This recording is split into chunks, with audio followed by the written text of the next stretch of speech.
This is the Red Elbow Show with me, Josh Everton, Andy Simcox, Alan Smith, and Craig Wood.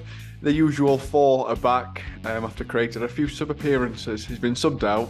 We've had him on the bench for a few weeks. He's been returned to the starting four.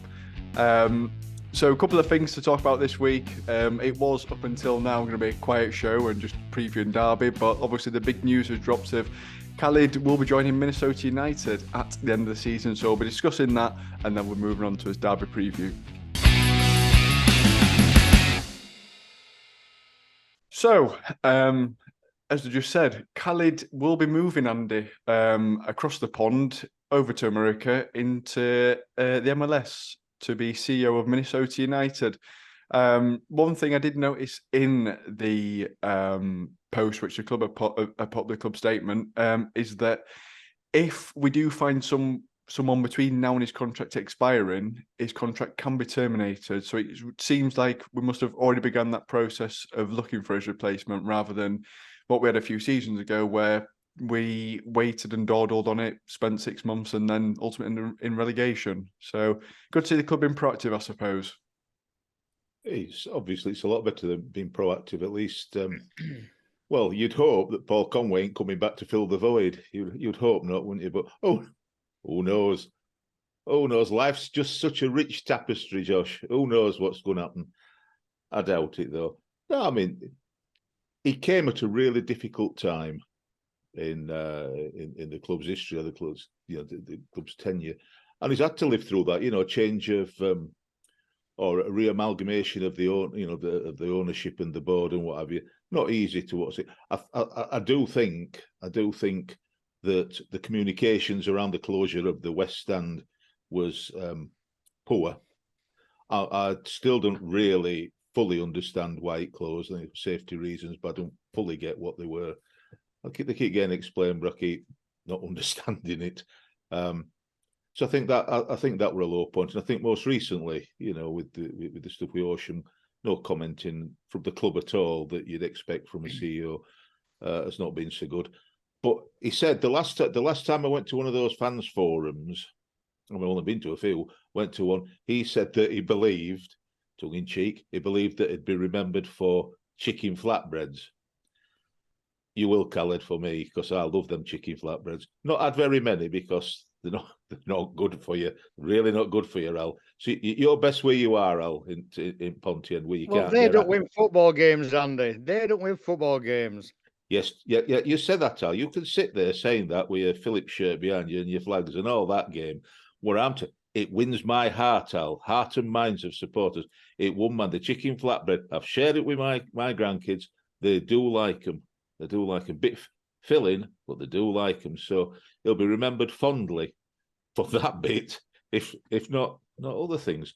I think he's done, he's had bad bits. I think he's done some good bits. I think we had, outside what a lot of people thought, we've not had an awful window in the summer. We sold a lot of players, a lot of key players, spine of the team, but got good money for it.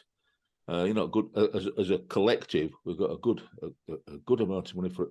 And the ones that we've replaced them, everybody were moaning and groaning, and a few have gone out on loan. But generally, some of the ones that have come in have been really good. DG's been excellent. I'd love to see more of Jack Shepherd. I think he's a class. I think he's a class player, especially come from non-league, but we're a class player. So. There's some good things. There's some really good things there. So, bottom line is, I wish him all the best. Why wouldn't you? You got to be pretty churlish not to wish somebody. I'm not going to say uneducated. We're not going all the way through that again. But I do think you can be a bit churlish if you just wish doom and gloom on someone. I think it's probably time for us and time for him. But good luck to him. It's a weird one, Craig, isn't it, when a CEO goes, because it has. It's not something that's going to directly impact results immediately. I think we saw that with Dave Murphy, for example, who was there a year, never really heard much from him, and then all of a sudden he went and assembled a team that fired us to the top 6 in the Championship, and then he left, and it seems almost from that, like the wheels fell apart a bit.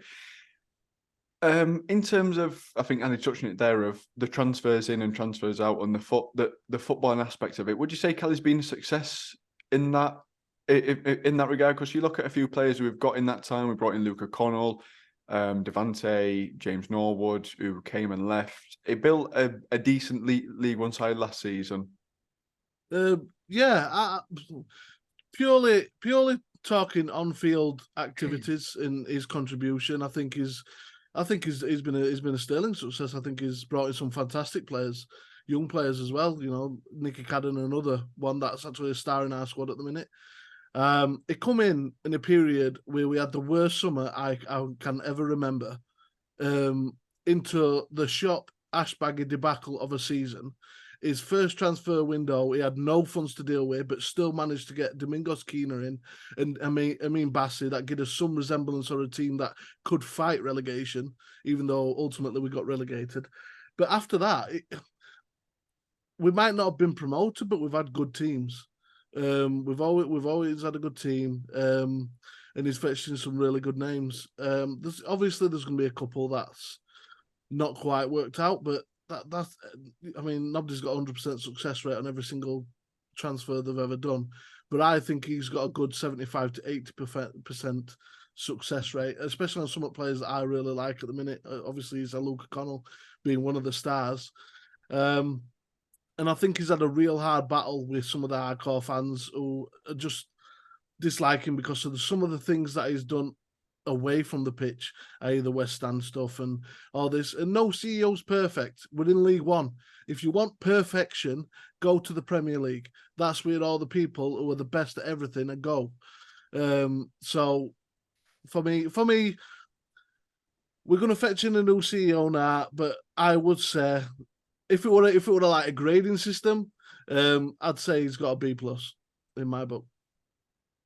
A B+. I like this kind of grading system approach. We'll go back round and do this in a second. Yeah, I like that way coming out, Craig. Al, Craig's talked about the on-field activities and obviously off-field. In this period of time we've had some highs and some lows, and it seems like them two polar opposites have been the highest of highs of Wembley and playoffs, which followed by a low of losing, and then also with the off-field stuff as well of Hex sponsorship. Fanatics as well. There's been some real aggravation at the same time, but I think there's probably some credit to be given to Khaled that he engaged with the fans more in terms of opening up the fan forums much more regularly, and also he attended events as well going around the club. I mean, around the time of Conway out, he went and attended that thing that occurred in the Garrison, I want to say. Yeah, at times. So if he tried to be a face and sort of integrate within the club at times, even during the tough periods. He's tried his best, hasn't he? But he's had some bloopers, bless him, which all CEOs do at some points in the career, don't they? I mean, he got Asbaggy and shopping, which didn't work, but then he sorted it out, didn't he? And got in the correct Michael Duff, and now we've got Collins, and still fans don't like what he's done with Collins and don't think Collins is the man. But you can't say that when we're 15th league but scored more goals than Man City so far this season. So I don't see where that's coming from. But yeah, it was supposed to be going to originally, what we heard was Hammarby in Sweden. So very surprised he's gone to Minnesota because I'd heard he'd wanted to go back over to Sweden to family. But fair play to him. We move on and we look for a new CEO, and hopefully we get the right person to move us forward. And it could be sooner than later. I'd like to see somebody come in, release him, and get somebody in for January window. And then we can move forward, can't we? And then push on. So let's see where it takes us. Yeah, and I'll give him a C, Craig. Oh, a C, a B+ and a C. Come back to you, Andy, for your grading as well. But just on that, from what Al's mentioned there, I think there has been some, obviously, said highs and some lows, both on and off field. But there's not really. Do you think it's opportunity for the club to go and restructure in a way of potentially looking at having a CEO that just focuses mainly on off-field antics, and then bringing potentially a sporting director or a director of football, someone that's been in and around the game that provides that structure and continuity? It all depends where you want the focus to be, as these two have said. On the field, it's not been too bad. We've had his moments. I mean, the first season when he came in, we were awful. We got relegated in awful fashion and all that. I'm actually not going to blame him for that. So on field, I don't think it was that bad. So for the on-field bit, I might have to give him. I feel like I'm marking GCSEs or something like that, a C plus or maybe B minus. I don't know the difference between them, but them. For off the field, though, that there has been more fan engagement, and for that I applaud him. But recently, whether it's because of the current circumstances, that's now come out, not so. But for me, there's 4 things that have spoiled his tenure really for me. Not chicken flatbreads, that's a good one.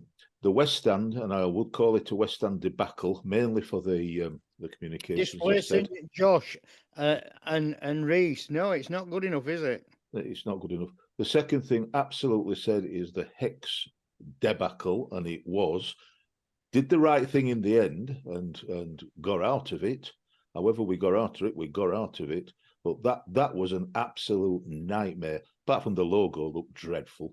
That was an absolute nightmare, and it should never have happened. Due diligence, don't know what were done, what weren't done, or whether we took notice of we shouldn't have done that. That was shocking in my view. So that was last year. This year, another one. Fanatics. Don't get me going on about it, because Fanatics, it's been a debacle. I'm going to keep using that. How can you say that when you've got the black shirt? Thanks to Tracy. Not through flipping Fanatics. They cancelled it. I'm still waiting for stuff for my grandkids. I'm not going to say what they are because it's for Christmas and they don't need to know. I've said it before. I think that's a shock. However we did that and why we did that, I don't know. I don't know if we thought we were doing the right thing. That was an absolute shambles of a mistake. That's really poor. So in general, for those things, those are big things off the field. Big things off the field. So for me, it's a C minus, if you want to call it. Can I just add as well? One. The amount of jobs that he's had to do. He's not only been like the executive transfer guy, he's been the director of football, the technical director, the marketing director, the communication with fans director. He's had to do everything, because I think there's been too much been put on him for a start off. I don't think one man should have to do all them jobs. I think they should have their own sectors. So I think he's overlooked the Hex thing. He's not looked into it as deep as he should have done. The fanatical thing, too much too soon. We're not big enough to break America, so I don't know why we're trying to do it in the first place. We're not even in championship. And so for me, the next CEO, thin out his workload, because for me, he's been had way too many fingers in way too many pies. And I think that's led to a lot of problems. The communication problems with the fans over the West Stand being another one as well. You're meant to have complete whole. I mean, you look at Man City; they'll have about 10 different guys doing them 4 jobs, but it just seems to be Khaled that gets everything. So for me, I think they need to really shed this workload a little bit. I think Craig, he we've got to oversees move it. on. As they said in summit meetings, they want us to have a fan experience. Well, whoever comes in has got to enhance that fan experience for us all, for every fan. I'm having less of an experience because I can't get a bleeding top to wear at matches. So that's downgraded my fan experience straight away. I really hate this fanatical deal. I hope it's not. I hope it don't run into next season. I hope it's just a one-season experiment, throw it away and get back with old stuff. Look, you just want your shirt, don't you? You just want your shirt, and quite right. So I've saved a few $100, put it that way, but you know what I mean. I'm recycling. Shirts, look, I'm recycling. But the thing is, I don't even like these kits anyway. Oh, I do. You'll not get better this. I think the star-spangled crap. That's what I think they are. I don't like them. I can't believe you're saying but that. I want the option to buy one. The Barnsley Star, but you weren't going to buy one. I want the option to buy one. The And my Barnsley kids the option Stars. to buy one. It's going to be a cult shirt. That I'm not going to rubbish it like that. It's Craig, not my favourite. I'm waiting for Barnsley Market. It's That's not my it, favourite shirt. It's far from my favourite shirt, the Stars one. But it's it's somewhat different. It's just somewhat different. Trying to hark back to our heritage. What I think's been forgotten is that we didn't like What the Shaw heritage? Scarpy shirt either. What heritage? Shaw Scarpy. Oh, get Right. up there with you. US Mobile, Star Spangled all over it. We know who we're pandering to, and it's not Toby. no heritage. Toby. Yeah, that is the only shirt I like. Toby or not The white Toby? That is the question. Toby or The not Toby? The white shirt's nice. It's very kind of him No, to it's give me not. one for note. So I prefer last season's. Andy, I don't Oh. need a new shirt. I can get a white and a red together. Put it down. I'm now. banter. Yeah, bring back that shirt. That's it, Al. Oh, Craig's Hey. had a few weeks off on bench, and he's been raring for his starting four, and he's been waiting for his opportunity. I nearly got Oh, my fourth. I've only down, just Nick. started. Wait till we started on matches yet. I've nearly got my Please. fourth thing out, Josh. My fourth thing. Oh yeah, Which and there might flipping heck. In between Craig swearing, the fourth thing, family show, Craig. You know I didn't better swear. than that. You did. No. Oh yes, you did. You did. Yes, you'll watch it back unless Josh cuts it out. You did, and it's not not acceptable. Big news. Big news. The big news might be really good news. It might be about the ground is where I think it is, the least, whatever. But, the big mistake was trying to, talking about it, but can't say anything about it. And that's not good communicate. That weren't good communication. I know what it is. He's going to cut the ribbon for the bridge over the railway crossing. He's going to open that so fans ain't got to walk round long way. I thought we were going to get Craig to do that. It'll be done in 2025. That he'll not be here. Knowing us, there'll be a fanatical store opening up in town centre. Where's this The first branch. fanatics? What's fanatical? I don't know. Fanatics. Fanatical. Fanatical. I Either think way. not. It sounds like the way Alan put it with 2 capital letters at the end. know. Don't of it. mention that. That's another one for Al Bingo for those who play along on every Saturday. It irritates a lot of people. And me, Alan. I'm only kidding. It doesn't. I'm only kidding, Al. It don't. Makes me chuckle, Al. Chuckle, Al. I think. The back, Al. I think They're in back, terms Al, of Al. in terms of Khaled, I think I'd give him a C. It's been all right. It's just been all right. Effort's been there. There's been highs. There's been lows. I think the things that have been wrong, though, have been really wrong. Yeah. And the things that have been that have been right and good have been strong and positive. Obviously, the side he built last season, and then even this summer, even though we did sell players, as I think you mentioned, Andy, at least we sold them for value and price. Granted, the kitchen deal was late on, but it gives us the funds for January to go and strengthen and build in that position anyway. And obviously, sat 5th in the table. It's not exactly left us in the lurch necessarily. Could change after Saturday. You never know. It could change. We could go down. Just imagine if we drop outside the top 6 by losing on Saturday. The world will go mad. It'd have to be some loss looking at this, because there'd be a massive 4-goal swing between us and Derby for us to drop out the top 6. But stranger things have happened. But that's a perfect segue from there, Andy. Let's move on to the Derby preview.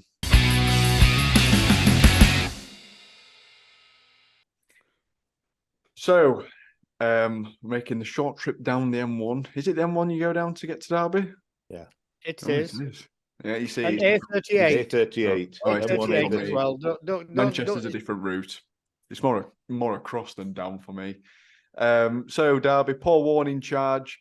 Martin Waghorn with 6 goals this season. Their top goal scorer, currently sat 7th in the league. Patchy form recently, and I pulled out a key player just because he's still one of my favourite players, of Conor Hurrian, who I have seen has been engaging with their fans. Obviously, they've been patchy this season. I think they were the first side to concede to Cheltenham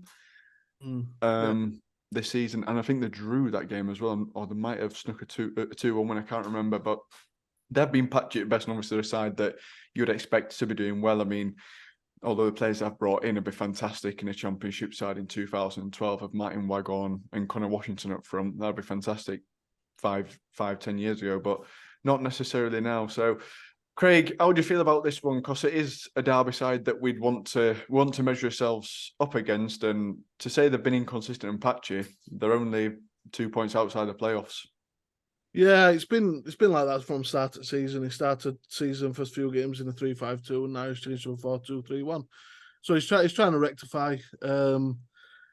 It's a team of stars, a team of championship talent through and through, but for some reason they're not clicking. There's something not quite working with them.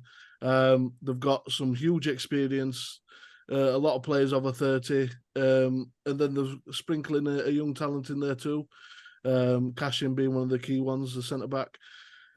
But like you say, it's been wholly inconsistent.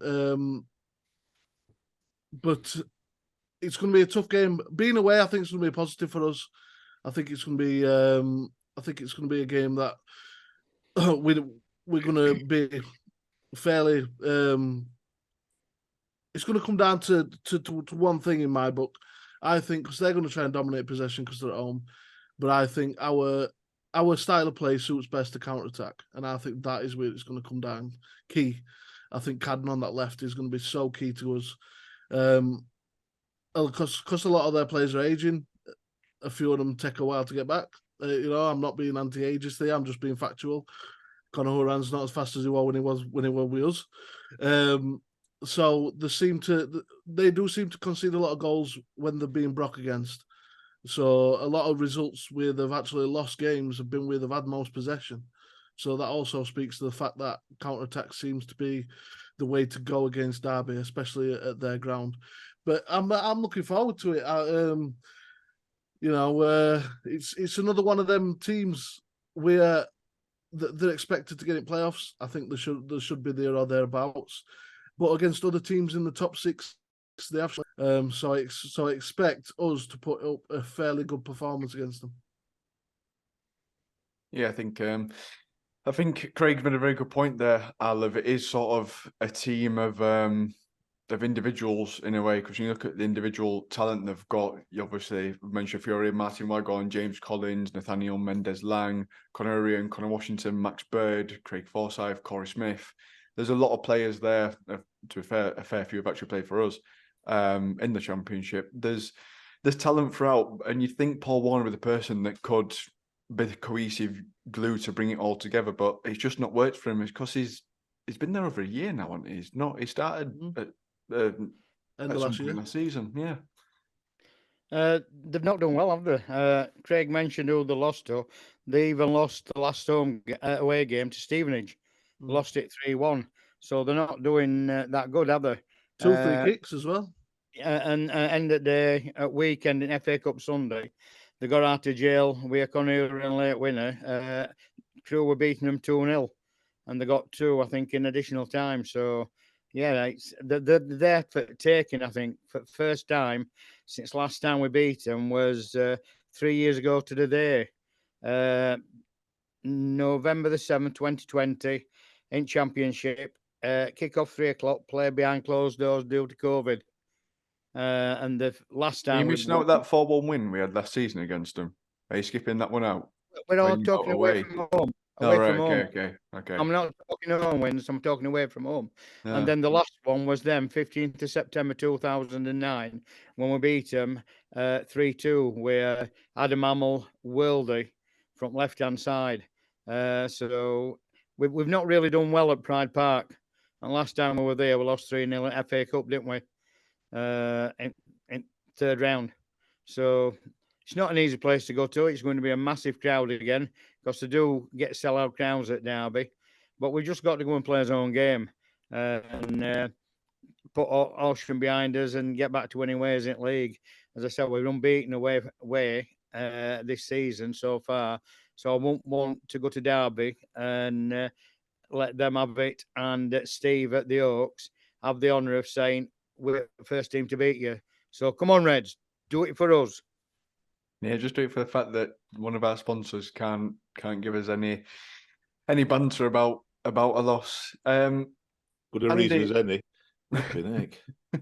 And if there's, as we've mentioned there, obviously it's a little bit more in our favour actually playing away from home rather than at home at the minute. Do you think that'll, because there's always a double-edged sword in a way of, yeah, we're doing well away from home, but you've got to think that run's going to come to an end at some point. It's always, we're not the Invincibles, are we? Yeah. You know, it's going to happen somewhere along. I don't know if it'll happen this Saturday or not. I mean, it's funny what statistics can tell you. You know, they've lost 5 out of 15 games. So you think, well, that's not that good. And Alan said they're not doing that well. Yet they've only lost 1 out of the last 6 home matches, and none in the last 5. They've won 3 and drawn 2. So they're doing all right at home. They're not doing bad at home. And you've said they've got some really class players. You know, Wagon's been out injured with a hamstring. An old lone player, Callum has been out with an ankle. But they've got Washington, Connor Washington. We know that. Bird, I like Max Bird in midfield.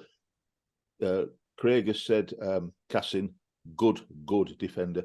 Our old loanee Corey Smith as well. He's crafty. He knows he's crafty. As is Connor Hourahan. But for me, you know, Nathaniel Mendes-Lang, he could cause us some problems. He's quick and knows where things are. So that could be a bit of a problem. Of course, there's loads of them, aren't there? At the back, they've got Sonny Bradley and Curtis Nelson.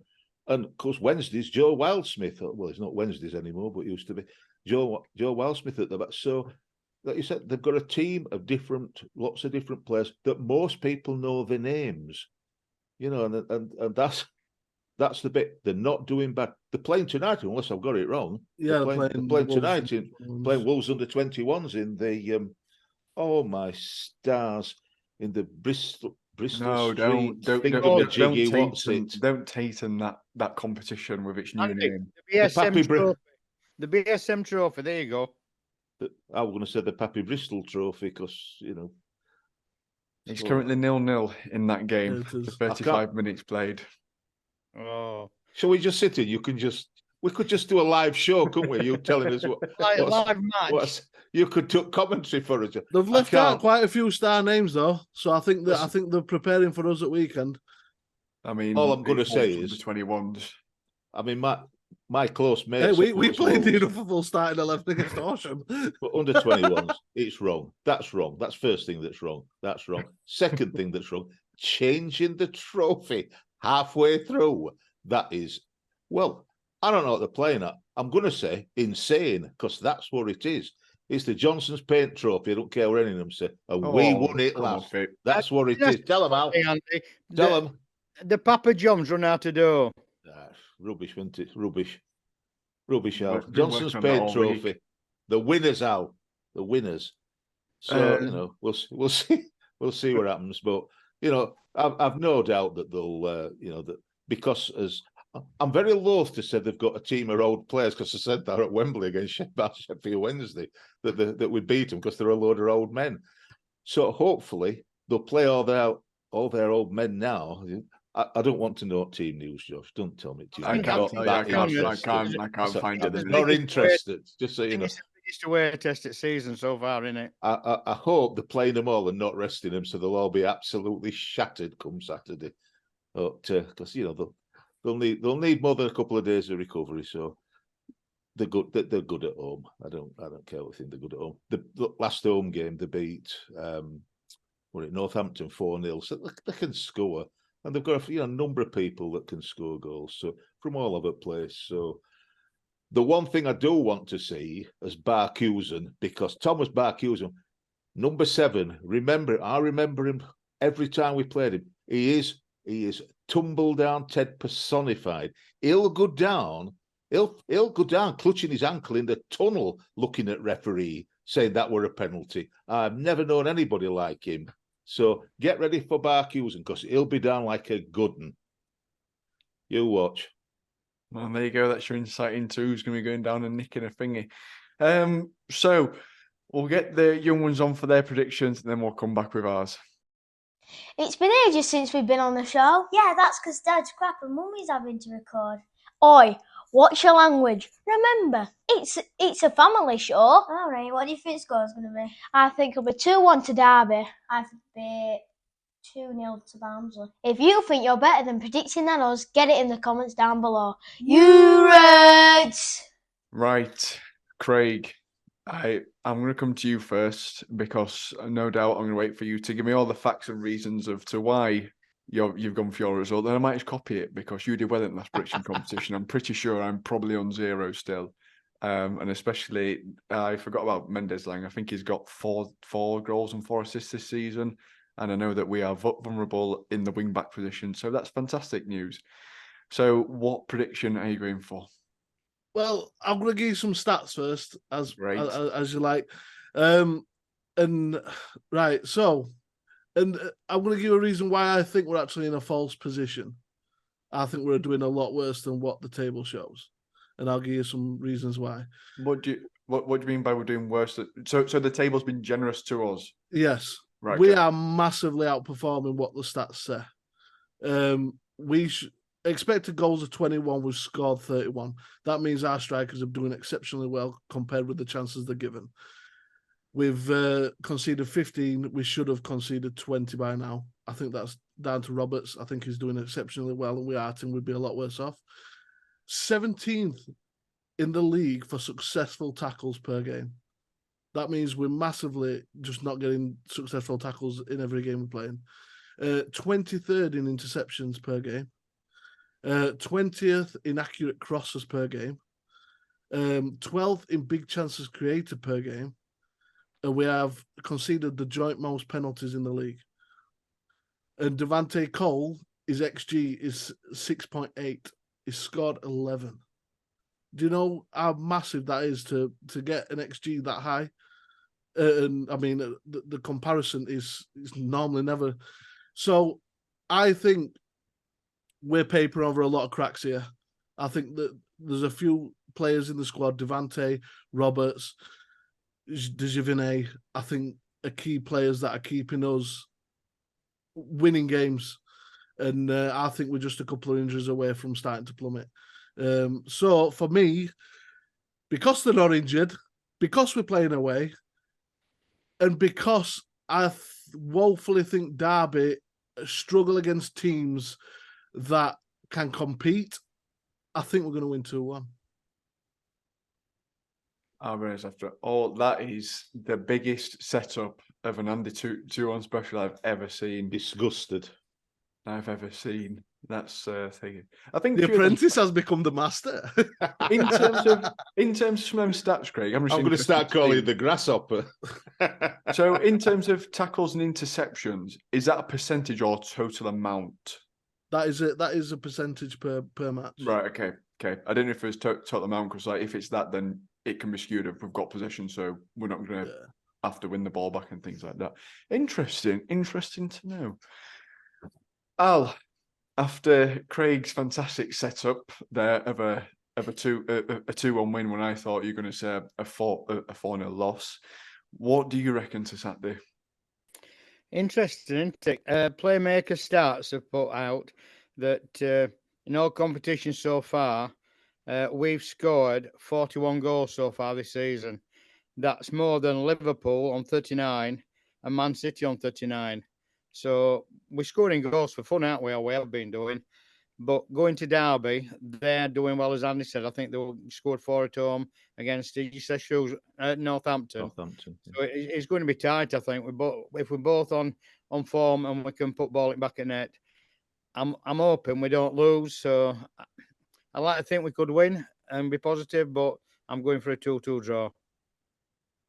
Oh, a Desmond. Interesting. Andy, what you reckon to so far? That's two predictions we're scoring to at least. Well, exactly what you think. Unless I misunderstand it, I think Herbie Kane's suspended for this game. If he is, that's a big miss for us, I think, because he's been, although sometimes he's guilty of crab football, generally he's been a good player in keeping possession and linking play and what have you, and scoring a few good goals.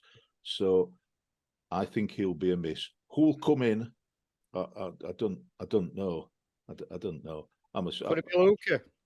It Would could he be it could be Luca. It could be Adam Phillips with either Luca or Johnny Russell in that older. I don't know. I just don't. We'll see, won't we? I just don't know. But I think he'll be a miss. I think that we could score a goal because, as you've all said, we've got a good scoring record, but they've got strong defenders. They've got quality defenders, particularly down. For me, particularly down the middle. So.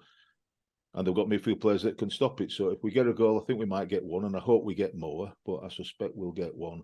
I think unless we change things up, I think we are going to give goals away again down the right-hand side by prattling about, giving weak passes, trying to pass it back and keep possession, but pass it back and not pass it back properly. We're always susceptible with that. We've given a few of them away, then had to chase it and given a penalty away. Done that a few times. So I think we're going to lose 2-1. I don't want us to. I hope we're going to beat them 5-0. But I think we're going to lose 2-1 because we're not cutting out those soft mistakes. And it is Mendes Lang on that left wing as well. Absolutely that. Give him a chance and he'll be away from whoever plays at right wing back. Don't give Steve Hibbert hope. I'm hoping, and I'll say it again, I'm hoping I'm putting the hex on Derby. Who might be their next sponsors for all we know, but I'm hoping to put the hex on Derby by saying it's a 2-1 win for them. Come on, the Derby. Mess it up. I beg you, mess it up. I'm conflicted on this one because I think as well, a lot of them players want to go and put a lot of things right from the Horsham result as well. Because as we've already alluded to so far, we put a strong team out there and still ship 3 goals. Yeah. And soft goals as well at that. Especially for the golfing standards. I think Collins went into him as well after the game. He should have done as well, and rightly so. I think I'm going to go with you, Andy. I think we'll lose 2-1. I think it will be a case of I don't know if we're able to stop Mendes Lang necessarily, and if we do, it's going to come at the cost of us going forward by whoever that wing back is, doubling up with Jordan Williams on the right hand side as well. Just to stop that, and I can see he's been too focused on stopping him. And then can I just correct a wrong that I've been saying all season? Yeah, because I have been wrong. The eye test told me that Corey O'Keefe was outperforming Barry Cotter. When I've looked deep into the stats, I saw this. I've looked deep into the stats on this, and Barry Cotter is outworking, especially in attacking phases, is massively outperforming Corey O'Keefe, whether that's creating chances, whether that's running with the ball, whether that's successful dribbles, whether it's cross attempts. So I think I've been very disingenuous because at the eye test I'm seeing him lose the ball a lot. But stats, I'm a stats man, and the stats hold up for him and why he's being picked ahead of Corey O'Keefe in some games. So for this game, I think if we could have Barry Cotter and Cadden on them wings, let them come on to us, let them have the ball, especially in their own half, jump on them when they get close to our area, and then counter-attack with the pace on the wings, the pace of Devante Cole. I think that's why I think we possibly could win, because I think we're pretty good at soaking pressure up. I think as defences, especially with Dejivine in the air, I don't, like I said, we don't concede many goals. But I think that's their weakness, is getting back into positions to defend quick enough. So that's why I've said we'll win 2-1. The downside of that, lads, is that it's not a happy hunting ground for us, is it? I don't believe in them. I don't believe in, you've not won there in 50 years, so you're never going to win. I don't.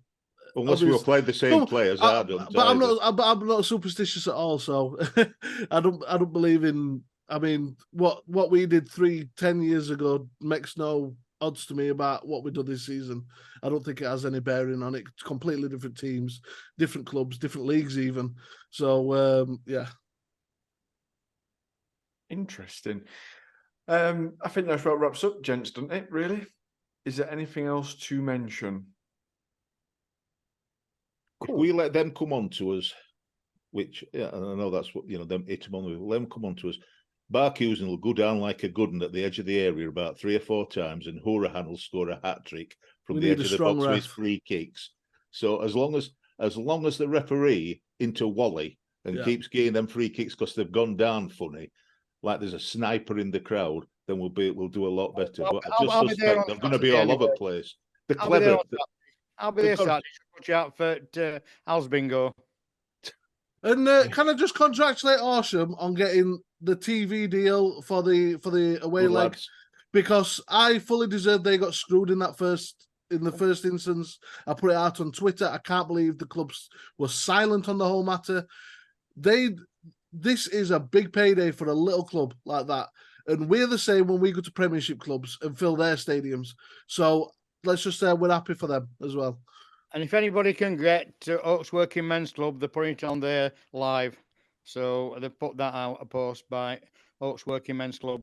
So get your scarves out and go and cheer Reds on. If Get you your can't Horsham shirts on. Is that what you're talking about, Al? Did I say that? Well, you Hey, did. they're easier to get, We know. especially in time. Right. I think that just about Bloody wraps us army. up. Sorry, Andy. Make sure you get your predictions in the comments down below. I don't think anyone's running away so far with it, Andy. People on 6 points, maybe. No, they're 7 not. No, points. nobody's running away. Um, I'll put it together for this. After this match. Yeah, perfect. Yes, make sure you get your prediction down in the comments. No doubt it'll be better than mine, as I am terrible at this. And make sure to like and subscribe to the channel as well. That helps us massively, massively. And yeah, hopefully we'll see 3 points on Saturday, but it's a good test for the lads, I suppose, especially one to get the Horsham result off us back as well. So we'll see. You Reds. You Reds. Reds. Reds.